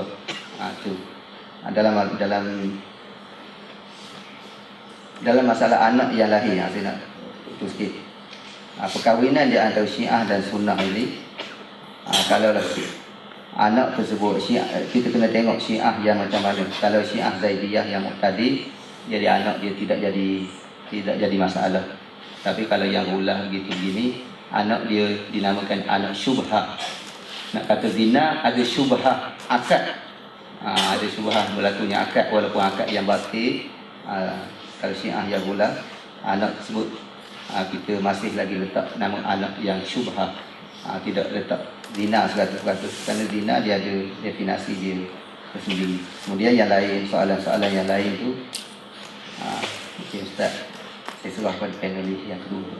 Allah.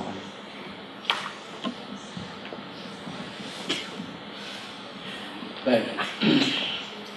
Mengenai dengan soalan, sebenarnya masalah Syiah ni, apa yang saya dapati dalam pengajian saya lebih kepada ahli sunni, jadi lebih kepada ahli sunnah wal jamaah. Jadi kita kenal ahli sunnah wal jamaah, maka selainnya kita tak kenal pun dah mencukupi untuk kita menjadikan pegangan kita ahli sunnah wal jamaah. Jadi tentang masalah imam-imam, soalan pertama tadi, itu saya tak pernah menemui dan tak pernah pun saya baca, dan saya tak tahu apa yang saya nak. Jadi saya boleh kata saya hanya belajar ahli sunnah wal jamaah. Saya pernah di Pakistan. Di Pakistan ni kita belajar Hanafi. Jadi setiap masalah fiqh kita akan sebut pendapat mazhab-mazhab Syafi'i, Hambali, Maliki, last sekali kita pergi pada Hanafi. Maka kita tarjihkan Hanafi atas semua mazhab. Itu pendekatan di Pakistan. Jadi pengajian Hanafi. Kemudian bila saya pergi ke Yaman, saya belajar fiqh Syafi'i. Jadi dalam masalah fiqh Syafi'i tak sedikit pun disentuh Hanafi ke, Maliki ke, ataupun Hambali. Syafi'i straight, daripada kitab bawah sampai minhaj. Maka tidak disebut fiqh masalah mazhab lain. Seolah-olah mazhab Syafi'i dia kata cukuplah kita kenal rumah kita, yang lain tu bukan. Kita tahu di mana kita berada, di mana kita pijak, ini pegangan kita, ini sandaran kita. Akidah kita adalah akidah ahli sunnah. Sekiranya datang sesuatu luar daripada akidah, maka kita tangkis dengan pegangan kita, kerana kita ada nas, kita ada hujah, kita ada sandaran dia. Kemudian masalah taqiyah, memang ini satu lakonan Syiah yang kita tahu dia lebih kurang munafik lah, berpura-pura sebagai seorang muslim mukmin, tapi ada maksud yang di sebaliknya. Jadi kena berhati-hati dan mengelak, kerana masalah ada satu orang perempuan, seorang ibu pernah datang ke madrasah saya di Kampung Baru, minta apa pandangan saya. Jadi ibu ni beritahu anak dia tak perasan setelah dapat 2-3 orang anak perempuan dia, bila dah kahwin dan dapat anak, mana cucu dia, baru dia perasan sekarang ni keadaan anak dia yang berubah secara perlahan-lahan. Jadi apa berlaku ialah anak dia kalau dulu solat, sekarang tidak lagi solat. Kalau dulu tutup aurat pakai tudung, sekarang tidak pakai tudung. Begitulah dia dapati. Kalau musim raya, maka rumah mak ataupun keluarga dia akan dia balik pada raya kedua atau raya ketiga.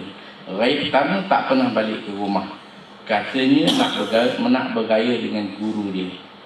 Maka bila lama-lama ditanya, rupanya anak dia telah bersuami dengan seorang Qadiani. Jadi tak tahu tentang Qadiani kerana mereka ni bersahabat sama di universiti, berkawan dan bawa ke rumah, tunjuk mak ini bakal suami, masuk pemilangan, kahwin. Jadi tak tahu kata Qadiani, tapi dia dengan jarum yang halus mengubah kedudukan. Jadi mak sekarang mengadu majlis agama. Apa nak buat? Majlis agama kata kami tidak ada. Tak ada kuasa, tak ada bidang kuasa yang boleh kami yang dipindahkan. Kerana mereka tidak berpecah. Kalau mereka bergaduh, ada sengketa, boleh kita panggil dan kita selesaikan. Tapi ini dah tidak ada kes yang boleh diselesaikan, maka majlis agama lepas tangan. Dan dia tak ada nak buat apa, anak dia kasih pada suami dia dan keluarga dia berada dalam satu kefahaman yang cukup kotak. Dan kita kena pandailah, bukan kata perempuan, laki-laki pun kena jaga, jangan silap pilih pasangan. Perempuan pun kena jaga, jangan silap. Cuma laki-laki dia boleh pilih lebih. Sekian dulu, billahi taufiq. Terima kasih kepada Al-Fadhil Ustaz. Jadi sekiranya cukuplah sekadar itu untuk malam ni, sebab kita sudah melebihi limit masa kita. InsyaAllah apa-apa persoalan sebagainya rasanya cukup conclusion yang Ustaz bagi tadi, bahawa secara indirectly menyatakan bahawa kepentingan untuk kita belajar lagi tentang sunnah wal jamaah, apa yang telah kita pegang selama-lama ini.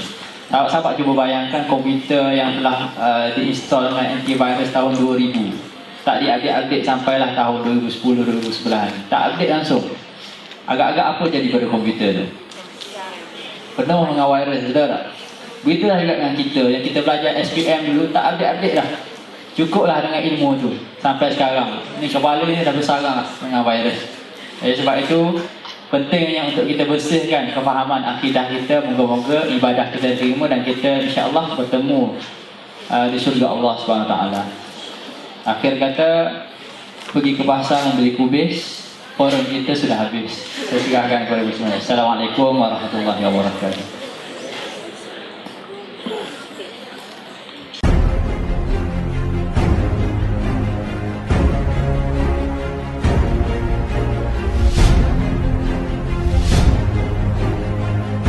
My hypothesis is orang-orang di Bollywood tu mereka berjaya because they don't use that, they have their own acuan sendiri.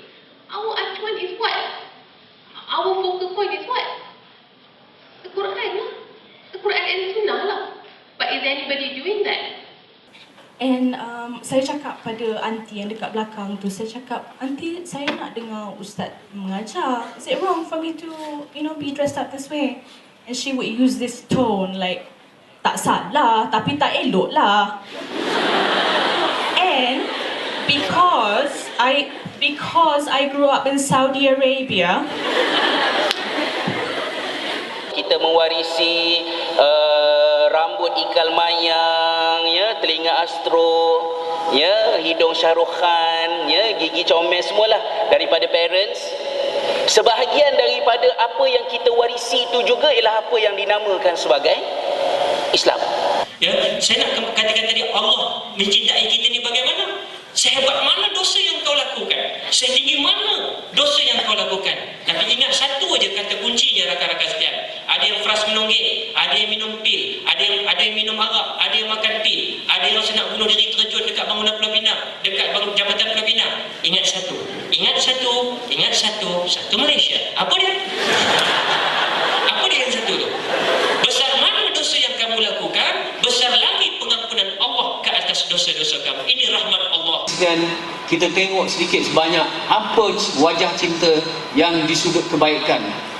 Kalau kita lihat cinta Allah kepada kita, diciptanya kita daripada tiada kepada ada. Allah memberi begitu banyak kepada kita. Kalau kita lihat dalam hukum cinta ada mengatakan, siapa yang lebih cinta, dialah yang paling banyak memberi. Poligami, isu berkenaan dengan pembagian harta, isu berkenaan dengan perempuan berkerjaya dan lain-lain. Kalau dilihat dari sudut kacamata jantina, memang korang tak adil perempuan. Berkata balik Ustaz. Tak, memang korang tak adil. Allah lebihkan korang banding kita orang. bukti ya, sebagai bukti. Apa yang berlaku sekarang, melihat sebaliknya kan, kami tak adil, kami dapat sikit, kami ditindas, kami tak boleh kerja dan lain-lain kan, begitu. Puncanya apa dia? Cara dia melihat. Jadi balik kepada solat ni tadi, couple-nya apa semua ni, itu semua fitrah. Siapa yang tak suka? Lelaki mana yang tak suka perempuan? Cuba angkat tangan. InsyaAllah tak ada lah, dan dewan ni tak. Saya yakin semuanya normal berlaku, insyaAllah.